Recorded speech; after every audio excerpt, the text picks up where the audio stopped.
नमस्ते दोस्तों। Welcome to the channel public health insight, जहां हम बात करते हैं कम्युनिटी मेड्स, पब्लिक हेल्थ और रियल लाइफ हेल्थ इश्यूज के बारे में। आज का हमारा टॉपिक है history of social and community medicine, यानी ऐसी कहानी जो एंशिएंट आयुर्वेदिक टेक्स्ट से लेकर आज के मॉडर्न एआई टूल्स तक पहुंचती है। तो चलिए शुरू करते हैं समाज, सेहत और साइंस का सफर। तो हम जो ये टॉपिक पढ़ेंगे तो हम इसको कुछ पार्ट्स में डिवाइड करके पढ़ेंगे। सबसे पहले हम पढ़ेंगे एंशिएंट एंड मिडाइवल पीरियड, क्योंकि इसमें बहुत ऐसी चीजें हैं जो डॉक्यूमेंट नहीं हुई थी, या बहुत सारी ऐसी इश्यूज हैं जो कि बहुत इम्पोर्टेंट नहीं है हमारी एग्जाम्स के पर्सपेक्टिव से।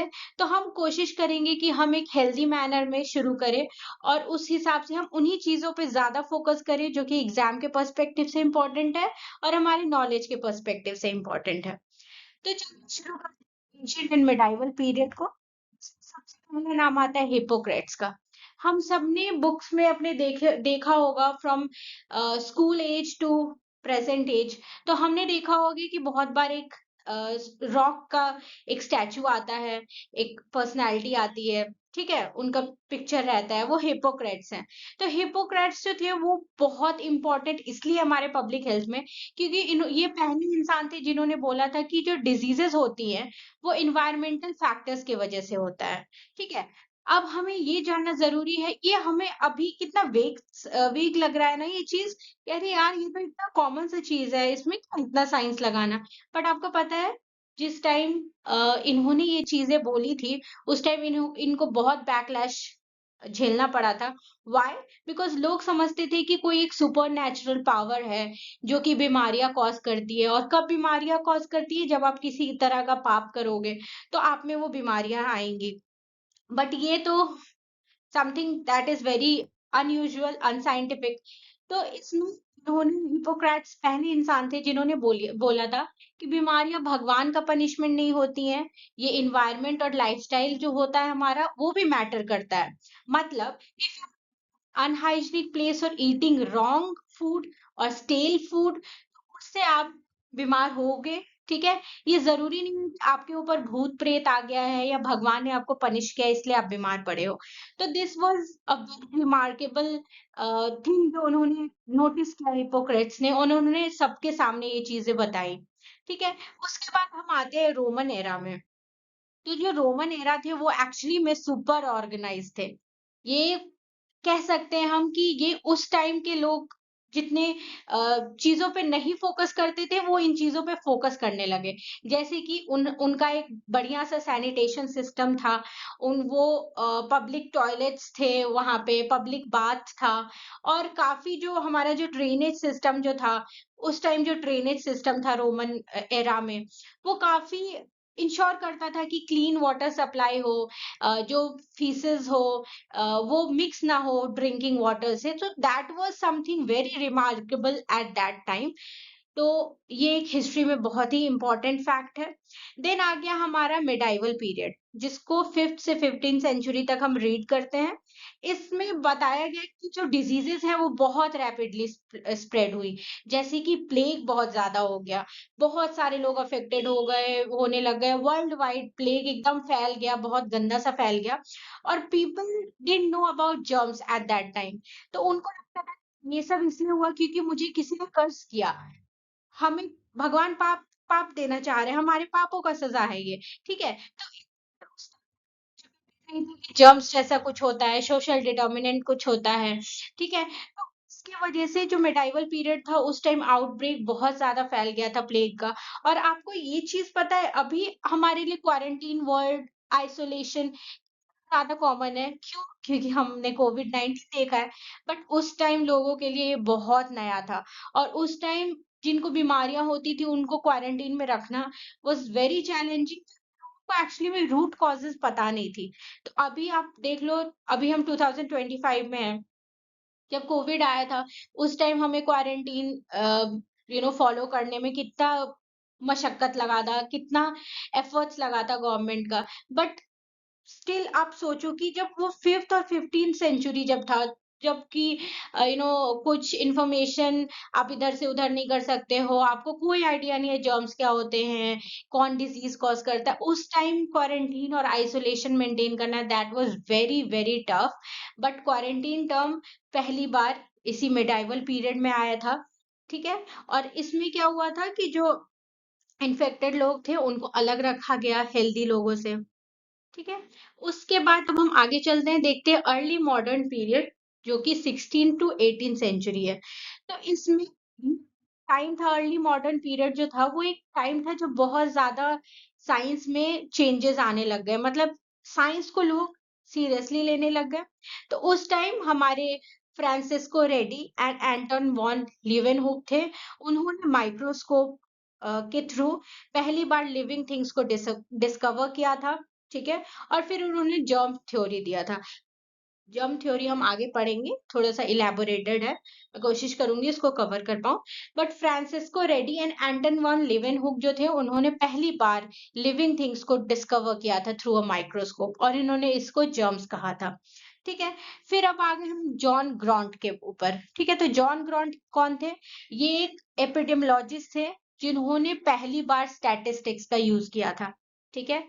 सोचिए, अभी हम स्टैटिस्टिक्स को यूज करते हैं, हम एक्सेल शीट पे डेटा पुट करते हैं, एसपीएसएस के थ्रू डेटा एनालिसिस करते हैं, स्टैटिस्टिक्स यूज करते हैं।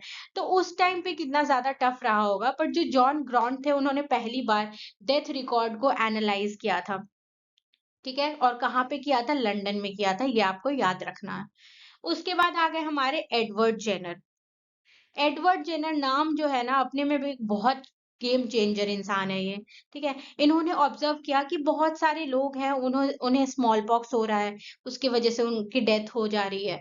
और फिर उन्होंने एक चीज और नोटिस किया कि जो फीमेल्स थी या फिर जो भी इंडिविजुअल्स थे जो कि काऊ के कांटेक्ट में रहते थे, मे बी काऊ का दूध निकालते थे या काऊ को पालते थे, तो ये प्रॉब्लम स्मॉल पॉक्स का प्रॉब्लम नहीं दिख रहा था, ठीक है। क्यों? क्योंकि उन्हें काउपॉक्स हो गया था, और वो काउपॉक्स जो जर्म्स था, उन्होंने जो काउपॉक्स का जो वायरस था, उसने उनके बॉडी में इतना इम्यूनिटी रीजनरेट कर दिया था कि उन्हें स्मॉल पॉक्स नहीं हो रहा था। बहुत ही बोल्ड स्टेप लिया था। इन्होंने क्या किया कि जो काउपॉक्स का जो वायरस था, उसको इन्होंने कोशिश किया कि जो नॉर्मल इंडिविजुअल्स हैं, उनके अंदर डाल के देखें, और फिर उन्हें एक्सपोज़ किया गया स्मॉल पॉक्स डिज़ीज़ के लिए। बट उनमें देखा गया कि उनको ये डिज़ीज़ नहीं हुआ। तो ये जो कंट्रीब्यूशन था, ये बहुत इम्पोर्टेंट था, क्योंकि इसी कंट्रीब्यूशन से हमको पहला वैक्सीन मिला वर्ल्ड का, ठीक है। तो जो ये पहला वैक्सीन मिला था, उस टाइम मिला था जब ये सब बहुत कंट्रोवर्शियल था। और अभी के टाइम में आप सोचो कि अगर आप ऐसा एक प्रैक्टिस कर रहे हो कि आप वायरस एक हेल्दी इंडिविजुअल में डाल रहे हो अपने स्टडी के लिए, तो that is against ethics. But उस टाइम उतना एथिक्स का कुछ था नहीं सीन। तो इस कंट्रीब्यूशन, एडवर्ड जेनर का जो कंट्रीब्यूशन था, उन्होंने कंट्रीब्यूट किया कि वर्ल्ड का पहला वैक्सीन दिया वर्ल्ड को, ठीक है। फिर अब हम आगे चलते हैं 19th सेंचुरी में। तो 19th सेंचुरी जो है उसको बर्थ ऑफ सोशल मेडिसिन भी कहते हैं। ऐसा क्यों कहा गया है? क्योंकि ये पब्लिक हेल्थ का एक बहुत, ये जो सेंचुरी है इसमें पब्लिक हेल्थ का फाउंडेशन बहुत स्ट्रांग हो गया था, ठीक है। तो इसमें सबसे पहला नाम आता है रुडोल्फ वर्चू का। उन्होंने बोला था कि मेडिसिन एक सोशल साइंस है।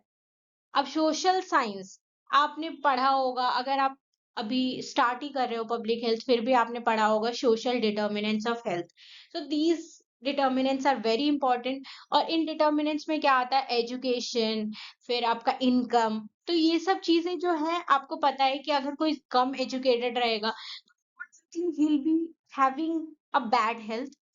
या फिर हो सकता है कि अगर कोई इंसान कम अगर कमाता है, तो उसका जो लिविंग स्टैंडर्ड होगा वो पुअर होगा, उसे एक्सेस टू न्यूट्रिशियस फूड कम होगा, तो उसका बीमार होने का चांस ज्यादा रहता है। तो रुडोल्फ वर्चू जो थे वो पहले इंसान थे जिन्होंने बोला था कि जो मेडिसिन है वो एक सोशल साइंस है। और उन्होंने सोशल मेडिसिन टर्म को भी कॉइन किया था। इन्होंने लिंक किया था कि poverty is related to disease. अगर आप पॉवर्टी में जी रहे हो तो आपको ज़्यादा चांसेस है कि आपको बीमारियाँ होंगी, ठीक है? तो बेसिकली उन्होंने बोला था गरीबी से सेहत खराब होती है। फिर हम सेकंड नाम देख लेते हैं, एडविन चैडविक। चैडविक कौन थे? ये एक रिफॉर्मर थे। उन्होंने इंग्लैंड में बोला कि clean water, drainage and sanitation जो है बेसिक ह्यूमन राइट्स है, ये लग्जरीज नहीं है। तो इसका एक्सेस हर इंडिविजुअल को होना चाहिए।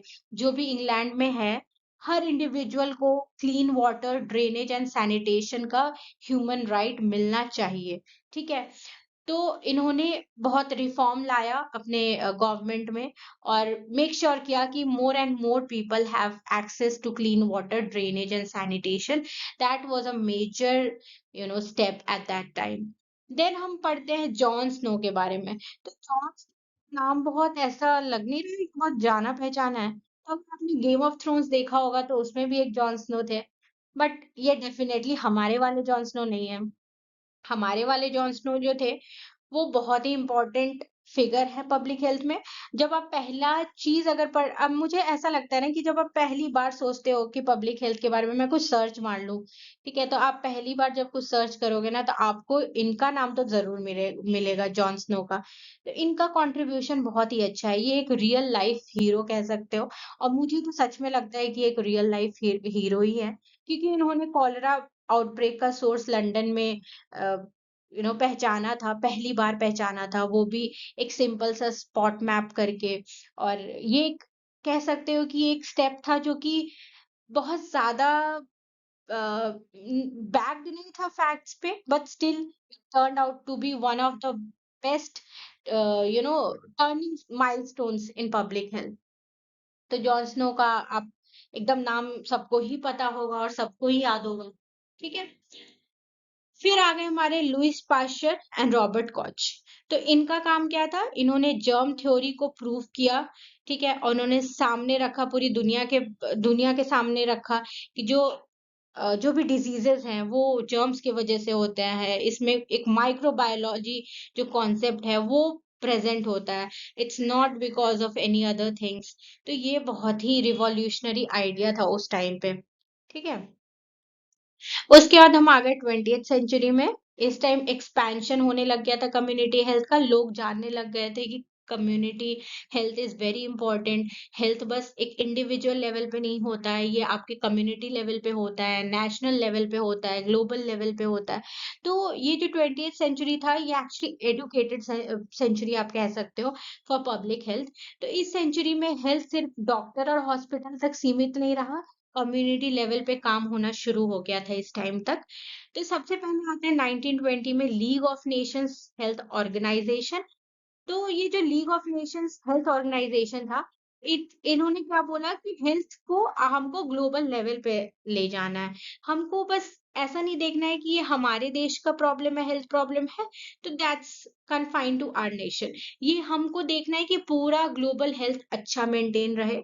उन्होंने ग्लोबल हेल्थ को बहुत ही इंपॉर्टेंस दिया, League of Nations Health Organisation ने। उसके बाद आता है 1948 का टाइम, जब हमारे WHO वर्ल्ड हेल्थ ऑर्गेनाइजेशन का एस्टेब्लिशमेंट होता है। और हमें पता है कि अगर हेल्थ का टॉपिक आता है कहीं, और वहां पे सबसे ऊंचे ऑर्गेनाइजेशन का बात हो रहा हो, डेफिनेटली वो WHO ही है। तो WHO स्टैब्लिश हुआ 1948 में, और उसके बाद तो फिर ग्लोबल हेल्थ में ढेर सारे प्रोग्राम्स, ढेर सारे इनिशिएटिव्स, कोई भी डिसीजन लेना हो हेल्थ से रिलेटेड तो WHO। ठीक है। तो WHO तो is the best organisation that works for global health as of now. ठीक है। उसके बाद हम पढ़ते हैं Alma Ata declaration, that is you have to remember the years of establishment of WHO, like 1948। आपको याद रखना है कि WHO की स्थापना हुई थी उस टाइम तक। League of Nations Health Organisation 1920 में आया था, ये भी आपको याद रखना है। एल्मा एटा डिक्लेरेशन कब हुआ था? This is also very very important, 1978 में हुआ था। ठीक है।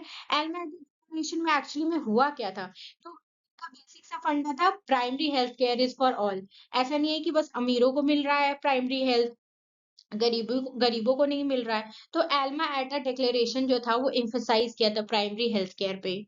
ठीक है। मतलब हर इंसान को affordable, accessible and appropriate health services मिलनी चाहिए। ठीक है। उसके बाद फिर उसके बाद शुरू हो गए हमारे नेशनल प्रोग्राम्स, इंटरनेशनल प्रोग्राम्स, जैसे कि इम्यूनाइजेशन काफी हद तक, जैसे समझ लो ना कि जैसे ही डब्ल्यूएचओ का स्थापना हुआ, तो प्रोग्राम्स स्ट्रेंथन होने लग जाएँगे हर चीज़ को लेके। और आपको पता है कि चाइल्ड पे बहुत ज़्यादा ध्यान देता है, चाइल्ड और मैटरनल हेल्थ पे बहुत ध्यान देता है डब्ल्यूएचओ। तो सब्सिक्वेंटली नेशनल और इंटरनेशनल लेवल्स पे सब डिस्कशन होने लग गया कि we need to keep our children healthy, we need to keep our women healthy. बहुत ही इम्पोर्टेंट चीज़ रहा, ठीक है? उसके बाद हम देखते हैं 21st सेंचुरी। तो 21st सेंचुरी में आया ग्लोबलाइजेशन और हेल्थ इक्विटी। तो इसका मतलब क्या हो गया? ग्लोबलाइजेशन और हेल्थ इक्विटी से क्या समझ में आ रहा है? ग्लोबलाइजेशन एक ऐसा चीज़ है जो कि ना पूरे दुनिया को जोड़ के रखता है। ये ऐसा नहीं है कि बस एक कंट्री तक सीमित है, ये पूरी दुनिया को जोड़ के रखता है। तो ग्लोबलाइजेशन माने कि आप जैसे ही इंटरकनेक्टेड हो जाओ through any kind of import, export या कम्युनिकेशन या कोई हेल्थ सप्लाईज़ किसी भी तरह से अगर आप कनेक्टेड हो रहे हो ना पूरे दुनिया से, तो क्या करेगा आपको आपके ऊपर हर एक नेशन के ऊपर एक दबाव बना रहेगा कि यार वर्ल्ड स्टैंडर्ड इतना है तो I have to maintain this standard at least I try to maintain this standard. तो ये बहुत इंपॉर्टेंट हो जाता है पार्ट। ठीक है।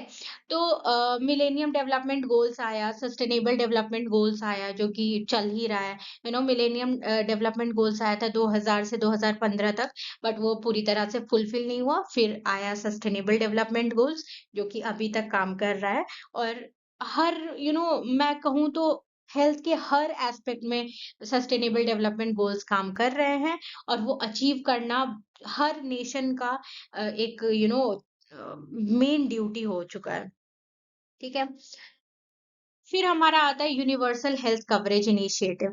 तो यूनिवर्सल हेल्थ कवरेज इनिशिएटिव नाम से आपको क्या समझ में आ रहा है कि एक इनिशिएटिव है जो कि कहता है कि आपको ना हेल्थ को हर तरह से मेंटेन करना है। लाइक इसमें आता है इम्यूनाइजेशन आपको प्रॉपर रखना है, किन किन डिजीजेस के अगेंस्ट आपको इम्यूनाइजेशन देना है, ये रहता है इसमें।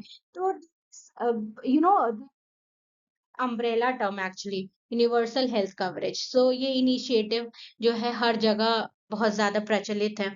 उसके बाद आगे हमारा कोविड 19 पैंडेमिक, ये तो कोई भूल ही नहीं सकता। 2019 2019 से शुरू हुआ और अभी फिर से अभी 2025 में केसेस आने लग गए हैं।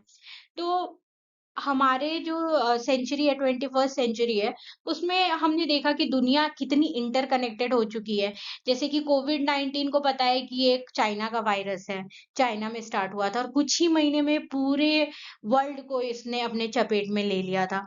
तो इससे हमें बहुत कुछ समझ में आता है कि हमारा जो हेल्थ है वो अब बस हमारा नहीं है। ये डिपेंड करता है कि हमारा पूरा अगर अर्थ अगर पूरा अगर वर्ल्ड का पॉपुलेशन अगर हेल्दी है तभी हम कह सकते हैं कि हाँ हम हेल्दी हैं। ठीक है। वरना खतरा तो हमेशा कहीं ना कहीं रहा ही है। फिर आ गया हमारा 21st सेंचुरी जिसको मॉडर्न एरा भी कहते हैं। इसमें ग्लोबलाइजेशन और इमर्जिंग डिजीजेस में आप कोविड 19 को साइड कर सकते हो। फिर ये आप जान लो कि अगर आपके पास कोविड 19 था तो आपको ये भी ध्यान में रखना है कि आपके पास बहुत ज्यादा टेक्नोलॉजिकल एडवांसमेंट भी था। जैसे कि आर्टिफिशियल इंटेलिजेंस। आपको पता है आर्टिफिशियल इंटेलिजेंस अभी हर चीज में काम आता है। ये मत सोचिए कि बस आपको एग्जाम में पास होने में काम आता है। नो, ये हेल्थ में काम आता है, पॉलिसी डेवलपमेंट्स में काम आता है। अब कोई काम निकाल लो, उठा लो, आप उसमें एआई आजकल दिख ही जाएगा। ठीक है, तो हमारे पास एआई जो है बहुत ही एक अच्छा टूल कह सकते हैं आप आर्टिफिशियल इंटेलिजेंस को, क्योंकि ये हमें बहुत ज़्यादा इम्प्रूव करने में हेल्प करता है। फिर डिजिटल हेल्थ रिकॉर्ड्स बहुत इंपॉर्टेंट चीज़ें हैं, जैसे कि पहले फिजिकल रिकॉर्ड्स रखते थे, तो लोगों का अगर कुछ हो गया, घर जल गया या किसी तरह से खो गया, तो उससे उनका पूरा हेल्थ रिकॉर्ड खत्म हो जाता था। अब डिजिटल ज़माना आ गया, नरेंद्र मोदी जी कर रहे हैं हर जगह, ठीक है? डिजिटल हेल्थ रिकॉर्ड्स मेंटेन कर रहे हैं, तो उसकी वजह से क्या हो रहा है, हमारे जो रिकॉर्ड्स हैं वो ज़्यादा सेफ है, ठीक है? उसको हर बार आपको कैरी नहीं करके जाना होगा फिज़िकली। आप यहाँ बैठे हो, आप अगर मान लो कि आप साउथ इंडिया में कहीं ट्रीटमेंट कराए थे, यहाँ पे आपका आईडी डाला जाएगा, अब आईडी और आपका सारा हेल्थ रिकॉर्ड आ जाएगा। तो this is a very strong initiative. ठीक है? और आपको पता है मोदी जी बहुत ज़्यादा डिजिटल हेल्थ पे और इनफैक्ट इलेक्ट्रॉनिक्स में बहुत ज़्यादा अ, फेवर करते हैं और बहुत फोकस करते हैं डिजिटल चीज़ों पे। फिर आगे हमारा टेलीमेडिसिन, ये कोविड-19 के टाइम तो बहुत ज़्यादा फेमस हो गया था। जैसे कि टेलीमेडिसिन से हम क्या होता था कि अगर घर में बैठे हैं, हमें पता है कि हम कोविड-19 में बार-बार बाहर नहीं जा सकते, तो ज़ूम कॉल पे, गूगल मीट पे आप डॉक्टर से मिल लो, उनसे बातें कर लो, अपना प्रॉब्लम्स बता लो, उनसे मेडिसिन्स ले लो, प्रिस्क्राइब करा लो, तो दैट इज़ वेरी इम्पोर्टेंट। और टेलीमेडिसिन से ये होता है ना कि एक्सेसिबिलिटी बहुत बढ़ जाती है। आपको हम हर बार अपना फिजिकल अपीयरेंस नहीं मतलब फिजिकली अपीयर नहीं होना पड़ेगा, आपका टाइम बच रहा है, आपका कॉस्ट ऑफ ट्रैवलिंग बच रहा है, तो that is very effective telemedicine. Then आ गया हमारा कम्युनिटी बेस्ड अप्रोचेस, जिसमें कि बिहेवियरल चेंज पे बहुत ज्यादा आजकल काम हो रहा है। बिहेवियरल चेंज बहुत ज्यादा इंपॉर्टेंट है, मैं बताऊं, क्योंकि हमारा इंडियन मेंटालिटी क्या है कि जब तक हम बीमार नहीं होते हैं तब तक हम जाना नहीं चाहते हैं डॉक्टर के पास। बट धीरे-धीरे ऐसी चीज़ें हो रही हैं कि हम प्रिवेंटिव हेल्थ के तरफ बहुत ज़्यादा फ़ोकस कर रहे हैं। हम समझ रहे हैं कि अगर पहले स्टेज में ही, अगर प्रिवेंशन के स्टेज में ही अगर हम अपना ध्यान रख लें, तो हमें उस पॉइंट तक जाना ही नहीं पड़ेगा जहाँ हमें डॉक्टर के पास बार-बार दौड़-दौड़ के जाना पड़ रहा है। तो behavioural change is very important, education, preventive care is very important, then strengthening frontline workers like ASHA. This is very important because there are many hard to reach areas जहाँ पे हर टाइम डॉक्टर्स नहीं present हो सकते हैं, तो वहाँ आशा workers होती हैं जो कि बहुत हद तक हमारे हेल्थ का, हमारे जो पीपल हमारे पीपल के हेल्थ का ध्यान रखती हैं। देन आ जाता है हमारा वन हेल्थ का कॉन्सेप्ट। तो जो वन हेल्थ का जो ज़माना है ना, ये कहता है कि एनिमल, एनवायरनमेंट और ह्यूमन का जो हेल्थ है, वो एक दूसरे से लिंक्ड है। तो ऐसा नहीं है कि अगर हम बस ह्यूमन के हेल्थ का ध्यान रखेंगे, तो सब ओके रहेगा। नो, हो सकता है कि ज़ूनोसिस ज़ूनोटिक डिजीज़ेज़ फैल जाएँ। तो एनिमल की वजह से भी ह्यूमन को डिजीज़ेज़ होते हैं, एनवायरनमेंट की वजह से भी ह्यूमन को डिजीज़ेज़ होते हैं। ये वन हेल्थ कॉन्सेप्ट जो है वो हर चीज़ पे ध्यान रखता है, ह्यूमन, एनवायरनमेंट और एनिमल्स पे। देन आ गया हमारा Indian context of social and community health. तो इसमें सबसे पहले हम जानते हैं ट्रेडिशनल सिस्टम्स ऑफ मेडिसिन। हमें पता है कि हमारा जो देश है वो बहुत कल्चरली बहुत रिच है। हमारे देश का जो हिस्ट्री है वो बहुत ज़्यादा ही रिच है। आयुर्वेदा, जिसको अभी हम इंडिया में उतना ज़्यादा प्रायोरिटाइज़ नहीं करते, हम एलोपैथिक मेडिसिन की तरफ भागते हैं।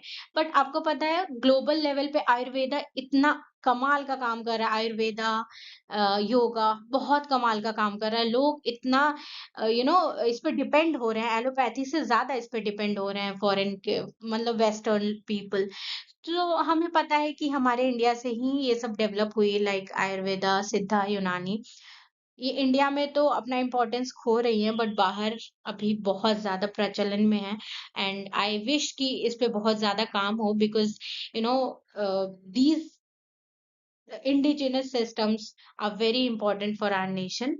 ठीक है, उसके बाद आ गया हमारा पोस्ट इंडिपेंडेंस माइलस्टोन।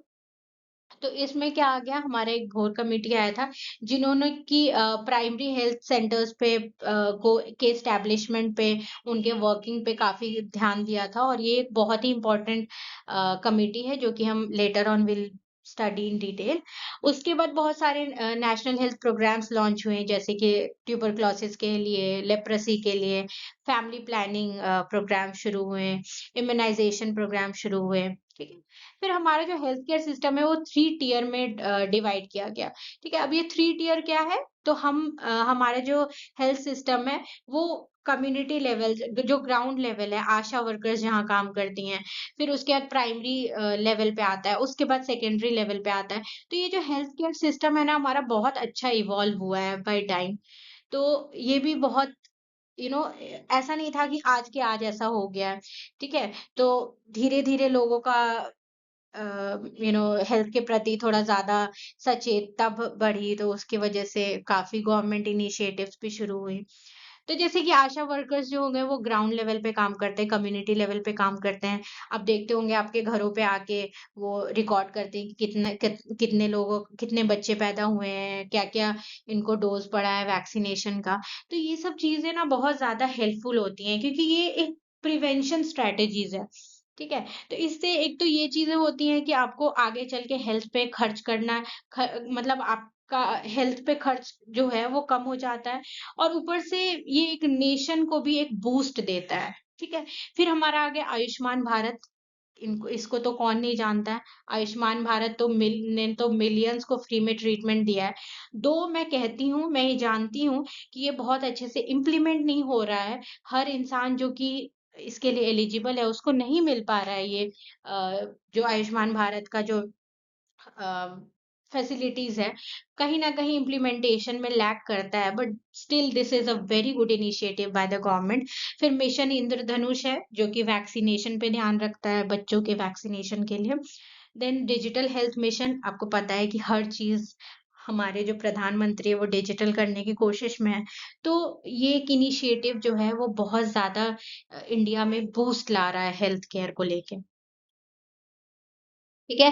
फिर ये कुछ यूजीसी नेट जेआरएफ के क्वेश्चंस हैं, और मैंने इन सब क्वेश्चंस को इस वीडियो में कवर किया है, तो मैं कोशिश करूंगी कि आप इन क्वेश्चंस को अटेम्प्ट करें, कमेंट करें, राइट आंसर्स, और जिसका भी पांचों आंसर सही होगा मैं उसे थम्स अप दे दूंगी। ठीक है, और अगर कोई भी प्रॉब्लम होता है तो आप प्लीज इस पे कमेंट करें, और मैं कोशिश करूंगी कि मैं इसको सॉल्व करने की कोशिश करूंगी, या फिर मैं आपको लिंक्स दे दूंगी जो आप रेफर कर सकते हो इन कॉन्सेप्ट्स को और अच्छे से क्लियर करने के लिए। ठीक है। तो दोस्तों, ये थी एक छोटी सी journey from ancient scripts to AI driven solutions, और ये मेरा पहला यूट्यूब वीडियो है, सो मे बी मैं मेरा वॉइस थोड़ा कैकी हो, क्योंकि मेरे पास कुछ माइक नहीं है, कॉलर माइक नहीं है, एंड सो हो सकता है कि थोड़ा वॉइस ब्रेक करे, या फिर वॉइस क्लियर ना हो, या फिर हो सकता है कि आपको ये वीडियो पसंद ना आया हो। मेरा पहला अटेम्प्ट है, तो होपफुली आई आई वांट कि आप लोग कमेंट सेक्शन में बताएं कि आपको क्या इंटरेस्टिंग लगा, और क्या मुझे चेंजेस लाने चाहिए अपने तरीके में, क्योंकि मैंने ऐसे तो अपने फ्रेंड्स को पढ़ाया है एग्जाम्स के टाइम, बट ये यूट्यूब प्लेटफॉर्म पे ये मेरा पहला ऑडियो वाला वीडियो है। तो मैं कोशिश करूंगी कि ज्यादा से ज्यादा आप लाइक बटन को दबाओ, और मेरे चैनल को जरूर सब्सक्राइब करो, ताकि मैं मुझे थोड़ा मोटिवेशन मिले कि हाँ, मैं बना सकती हूँ इस टाइप के कंटेंट। थोड़ा मुझे ये चीज बहुत पसंद है कि मैं कुछ जो थोड़ा डिफिकल्ट सा चीज हो, या फिर जो मेमोराइज ना हो पाए, उसको मैं कोशिश करती हूँ थोड़ा इजी फॉर्मेट में थोड़ा कोरिलेट करके पढ़ाने की कोशिश करती हूँ। तो अगर मुझे लगा कि आपके लाइक्स और कमेंट और सब्सक्राइब को देख के कि ठीक है, मुझे बनाना चाहिए, तो मैं आगे वीडियोस बनाऊंगी और कंटिन्यू करूंगी अपना ये सीरीज, वरना मैं यही स्टॉप कर दूंगी। तो please like, subscribe, comment the answers for these questions, and also any suggestions that you would like to give me. And thank you so much for listening. Thank you.